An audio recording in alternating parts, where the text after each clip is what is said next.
Okay, you know, they took this sample. It was just actually just a few square centimeters that was originally taken. They had permission to do this, it was from a specific. It was taken from an outside corner of the cloth. So under the supervision of the representatives from the British Museum, the sample was divided and distributed to 3 of the world's leading carbon dating laboratories. Not just 1, not just 2, but 3. Okay, so we have the multiple attestation going on here. Not just, you know, let everything be settled by 2 or 3 witnesses. Here we have 3 witnesses. The University of Oxford, the Swiss Federal Institute of Technology in Zurich, and the University of Arizona. The protocol was designed to be rigorous.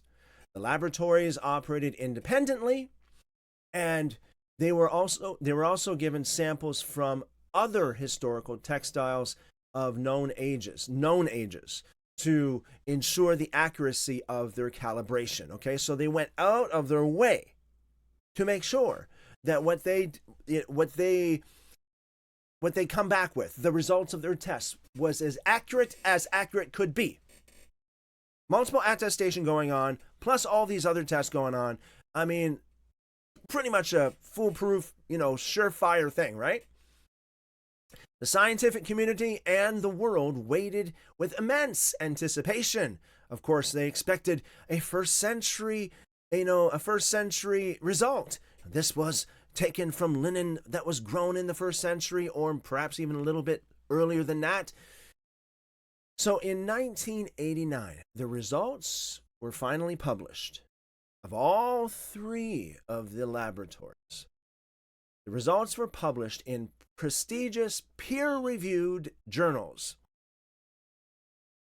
The conclusion was unequivocal. It was unanimous. All 3 laboratories returned dates that aligned beautifully with each other. 3 witnesses. The isotopes indicated that the flax used to weave the linen of the shroud was harvested sometime between the years 1260 and 1390 AD. So we must pause here to recognize the sheer weight of this data. So far, we've got a lot of weight on the side of a hoax, because not only do we have this conspicuous absence for 1,300 some odd years, 1,300 years or so, but we also have 3 independent laboratories that have been rigorously tested, unanimously and unequivocally coming to the same conclusion, that it was produced around the 14th century. For those arguing that the shroud is a medieval creation, this was the smoking gun. A highly accurate, universally accepted method of scientific dating that placed the creation of the cloth precisely in the century just before it miraculously appeared in the hands of Geoffroy de Carny in France. And so this aligns with that bishop that we were talking about last night. The bishop, the leader of the church that made an emphatic claim that this shroud is a hoax, and we know basically that it was an artist that did this. So when you combine the radiocarbon date with the historical silence of the first 13 centuries, not the first century, not the first 2 centuries, but the first 13. Why didn't any of the church fathers ever mention it? They wrote a lot about a lot of other things. They wrote a lot in 13 centuries. Where's the clear reference to this relic? Can it be found anywhere? So we have the radiocarbon dating, the scientific dating that backs what the church leaders have claimed. The bishop Darcis has claimed, as well as what they've been saying for a long time. The conspicuous silence of 13 centuries. This is not prophesied in the prophets, as far as we know. Nowhere is it doesn't talk about the church having this in the book of Acts. Nobody, nowhere. All of a sudden, boom, 14th century, 13 centuries later, in the 14th century, here's the shroud that Jesus was buried in. So we have a lot to think about. We have a lot to put on our plate. We have a lot to consider. The dating of it, the historical silence for 13 years, and the Darcis memorandum claiming a confessed forger, not just a church leader saying, that, this is just a hoax. A lot of people, this is a hoax, that's a hoax, everything is a hoax. But rather, this bishop said that they had a confessed forger, someone who actually that confessed to it. The medieval hoax hypothesis becomes an incredibly robust, scientifically backed conclusion. For many scientists and historians, the 1988 carbon dating closed the case entirely. Case closed, we know.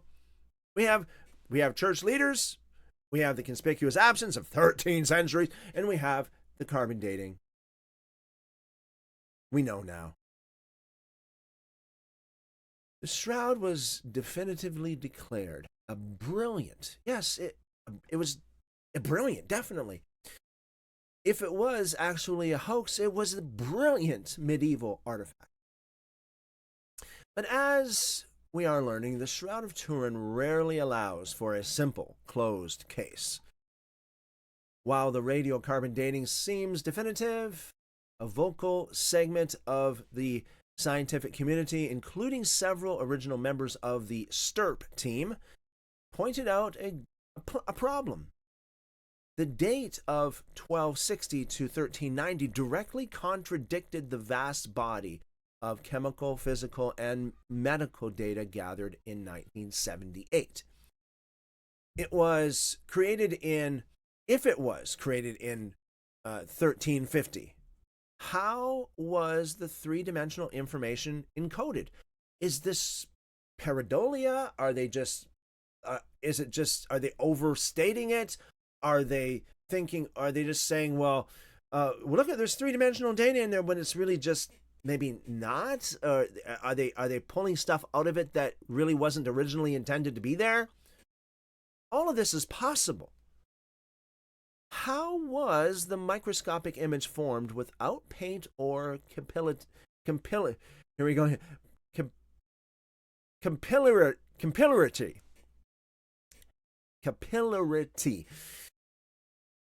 In other words, the fibers that would soak up the paint or the dye or whatever the case.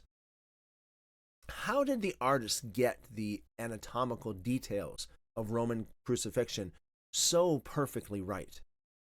Centuries later, before medical science understood them, this profound tension led to a new wave of research focused on a very specific question.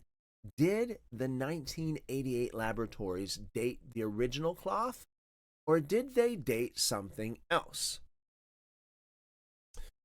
This brings us to the most prominent scientific challenge to the carbon dating, the medieval reweave or the invisible patch hypotheses. The sample taken in 1988 was not cut from the center of the shroud to minimize damage to the image. It was taken from the bottom corner, an area that had been highly handled by bishops and nobility during the centuries of public exhibitions. In the early 2000s, Raymond Rogers, a thermochemist from Los Alamos National Laboratory and an original STIRP team member, began analyzing archived threads from the exact area where the radiocarbon sample was taken, comparing them to threads from the main body of the shroud. Rogers published his findings in the peer-reviewed journal called Thermochemica,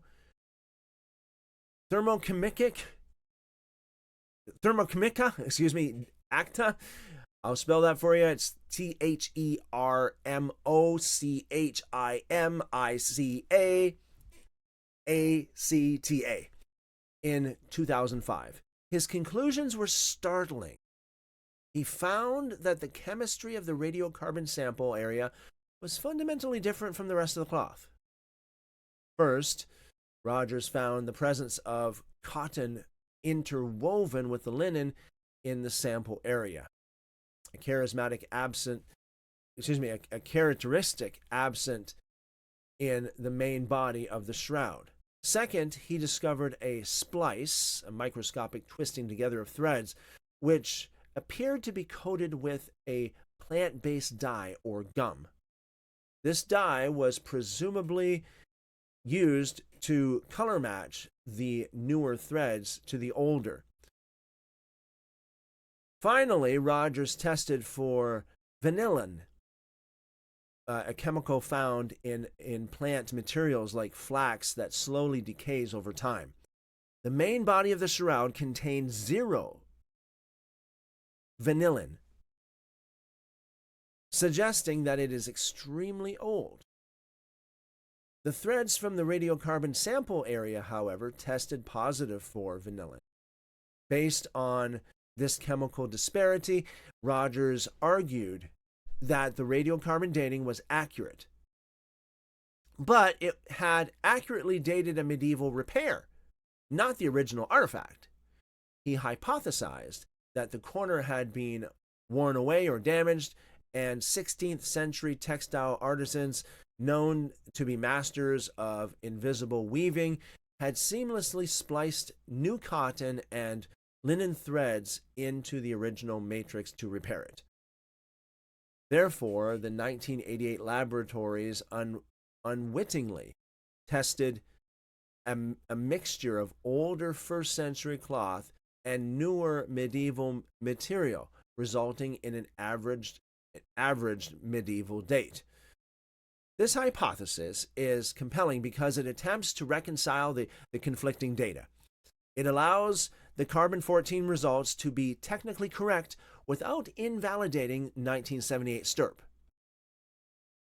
However, we must strictly apply the rule of objective caution here. The invisible patch theory is heavily debated. Critics, including some textile experts and other scientists involved in shroud research, argue that a reweave, no matter how masterful, would be visible in the intense microscopic and photographic scrutiny of the shroud had endured. They also pointed out that the laboratories involved in the 1988 dating were highly experienced and carefully cleaned, and they carefully cleaned the sample to remove contaminants. They argue it is highly unlikely that they would fail to notice a massive intrusion of different material. Other theories have also been proposed to explain the carbon-14 date, such as the data that the 1532 fire altered the carbon isotopes, or that a bioplastic coating or a microscopic layer of bacteria and fungi that grows over centuries skewed the results. Yet, physicists generally agree that the amount of modern carbon required to shift a first century cloth to the 14th century is massive. A simple biofilm or smoke exposure is widely considered inefficient to cause an error of 1,300 years. So,